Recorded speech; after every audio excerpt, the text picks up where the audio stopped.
All right, so I'm going to try out this new segment where I do ghost stories around Gettysburg. I don't have like a name for it or anything. I just ghost stories with a Ghostbuster. Yeah. All right, so here we go. This is like episode 1. Let's get into it. Oh, oh, oh! Boo. Abraham Lincoln came to town on November 8th, 1863 at about 8 p.m. He came in on that big metal steam engine, that doo, doo, doo came in. There's 17,000 people gathered around going, oh my God, the president's here, wow! He gets off the train and the whole town goes crazy. They erupt, oh my God, the president's here, wow! He gets off the train and of course they immediately knew it was him right from the start.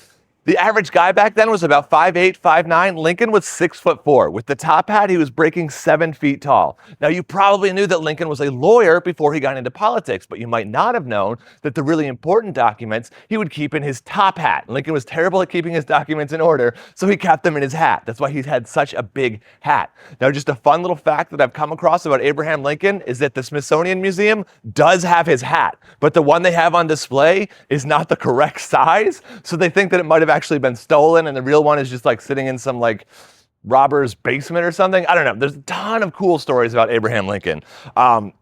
He was in the Wrestling Hall of Fame. He's just such an awesome guy. In fact, I actually love Abraham Lincoln so much that I keep a picture of him in my wallet. $5 bill. Take that joke. Take it with you. I love that joke. Go out, use it. It's amazing. It's yours. Please spread that joke around. All right, so down that direction, you cannot see it from here, but off to the left is Gettysburg College. Off to the right, there used to be 4 houses. Now, only 3 of these houses had basements. Why would you build 4 houses but forget to build one of the basements? Because one of the houses was built on top of a pauper cemetery. Now, a pauper cemetery means you come to town and you die, and you don't have enough money in your pocket to be worth a headstone.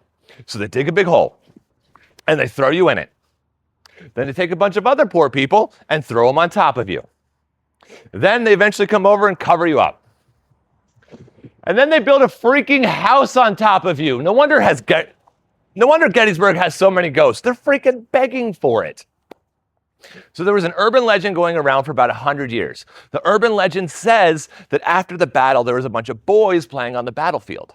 One of the boys picks up a rusty old Confederate revolver. He's running around up to his friends. He's going, I'm a Union man. Click. Get out of here, rebel. Click. He sees a little girl over the hill. He says, beat it, Jeff Davis.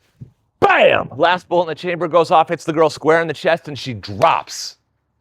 Now, there are 7,000 dead bodies in this town. All of the men are either dead, leaving, or dying. Does anyone have time to investigate one more body?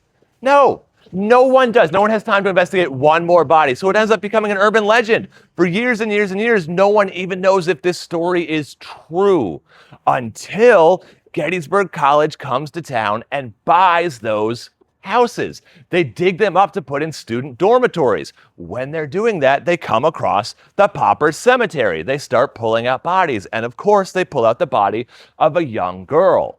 And the townspeople say, oh my gosh, that urban legend, what's her face? I can't remember but I think that's her. I think that was actually the girl. They pull her out and she's holding a slate tablet across her chest with the name Dinah scratched into it. The reason is her family was so poor that all they could afford was her name carved into a rock. That was her headstone. They removed the slate tablet, and sure enough, there's a hole in the center of her sternum. Dinah is a true story. She's not an urban legend.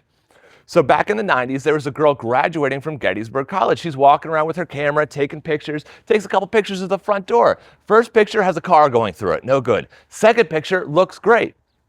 Third picture has a little girl in all white standing in front of the front door, big red spot in the center of her chest.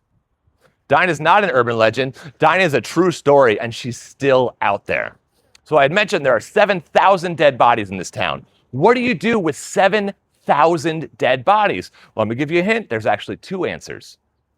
So you got to tell me, what color uniform are they wearing? Right? So the hometown heroes, the Union, the boys in blue, right?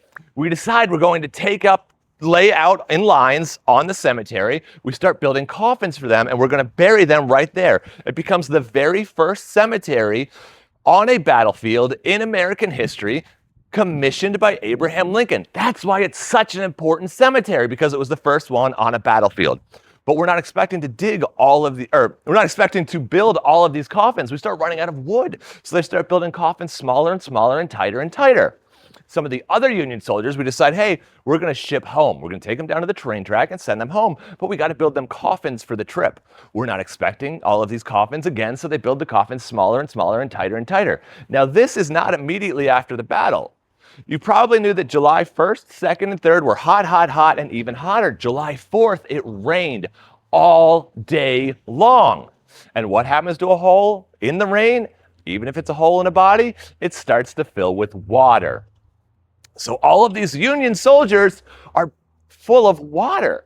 We lay them out we lay them out by the train tracks, about a half mile that direction and about a half mile that direction, in these tight little coffins. It gets hotter and hotter and hotter, and they pop out of their own coffins and start pouring down the tracks right where we're standing. So we have widows and reporters trying to get into town. We have town's women and children trying to get out of town because it smells so bad they can't stop throwing up. And all of them have to wade through these puddles of human beings to get on and off the train. It was so bad after the battle, you could smell the bodies in York, Pennsylvania, which is about 35 miles away. There were flies so thick on the battlefield you couldn't see through them. There were hungry pigs running wild. What do you do with a dead horse? You can't pick it up, right? You just light it on fire. Imagine what that smells like on top of 7,000 dead bodies. So that's what we did with the boys in blue, the ones we liked. So the Confederate bodies, the ones in gray, the South, the infiltrators. Remember, the South is the reason you've been hiding in your basement for 3 days. And when you finally come up, everything you own has either been stolen or has a hole in it. The South is the reason your husband is missing. The South is the reason that your brother has been fighting for 3 years. You come up after the battle and you find a dead Confederate body in your yard. Now, are you going to take the time to clean him up, build him a little coffin, and send him back home? No. No, you're not. You're going to dig a hole right then and there, and you're going to kick him in it just because he smells and you don't want to look at him. You're not going to steal his money because you don't want it. You're not going to steal his uniform because you don't want it. You might take his boots. That's about all he's worth to you. You're going to dig a hole right there in your backyard. It's going to eventually, the grass is going to grow back, and you're going to forget where you buried him. Maybe you're going to move. Maybe it was behind a store, in an alley, in the woods, on a battlefield, something like that. Of the 7,000 men that died, about 3,600 were Confederate soldiers. So we just buried them right where they were. After the war, men started coming up from the South to retrieve these fallen bodies. Of the 3,600, about 2,200 were found, which means, best estimate, there are still 1,400 Confederate soldiers in this town that we just haven't found yet. So anytime you see a ghost, it's most likely a Confederate that didn't get a proper burial. I prescribe to Casper rules, unfinished business. I don't know about you. That's totally up to you to decide. So the last time they found a body was about a half mile down that direction. There's like a cut in the hill for the train track to go through. It just rained really, really hard one night, and a body came washing out onto the tracks. So what do you do when you find a dead body? You call the police, right? So the police come up and they go, oh, I don't think that's our jurisdiction. So they called somebody, who called somebody, who called somebody, and before you know it, the Smithsonian Museum was out here shutting down the train and looking at this body, looking at the badges and the medals and the fabrics and all that stuff. They get their information and they leave, but they don't take the body with them. The Smithsonian Museum doesn't take bodies with them. Real quick, I'm going to put an asterisk in that because we will be right back. So they end up calling a group called the Daughters of the Confederacy. They're a group of women who are descendants of Confederate soldiers who keep track of their ancestors' remains, things like that. They came up here, they retrieved the body, they brought it back home and gave him a proper burial. Now that is normally where I end this stop. However, we're going to have to go back to that asterisk. For years and years, I would always say like, oh, that's the end. You know, the Smithsonian doesn't take bodies. Until one day, a little boy, about 10 years old, puts his hands up and says, mummies are bodies. So yes, the Smithsonian does have bodies, but not Confederate bodies. So I lost that round. All right, so that was just one stop. I would love to do some more.